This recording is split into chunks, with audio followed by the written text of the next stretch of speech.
So mga Lodi, ang dami pa rin nalilito dito sa bagong requirements ni Meta para po ma-onboard sa Stars monetization. Kasi nga, naka 500 followers na daw sila, more than na daw. Pero bakit hindi pa sila nai-invite sa Stars monetization or hindi pa sila nagkakaroon ng setup? Kung makikita natin mga Lodi, no, yung unang eligibility ay yung at least 500 followers. So kapag ka po kayo nagkaroon ng 500 followers, magkakaroon po ng check yung isang eligibility na yan. And then yung isa po mga Lodi, no, your profile has had 500 followers in 30 consecutive days. Ibig sabihin, kinakailangan po, meron daw po kayong 500 followers sa loob ng 30 araw sunod-sunod straight.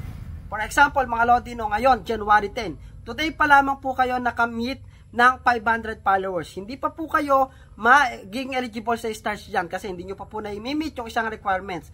Para po ma-unlock nyo yung isa na yan na 30 consecutive days, kinakailangan nyo pong ma-maintain na hindi bumaba sa 500 followers po yung inyong followers from January 10 to February 9. Okay, so ganun po mga Lodi, no? Kailangan ma-maintain po natin sa loob ng 30 days na hindi bababa ang ating followers sa loob ng 500 at doon na po tayo magkakaroon or maging eligible sa Stars monetization ni Facebook. Okay?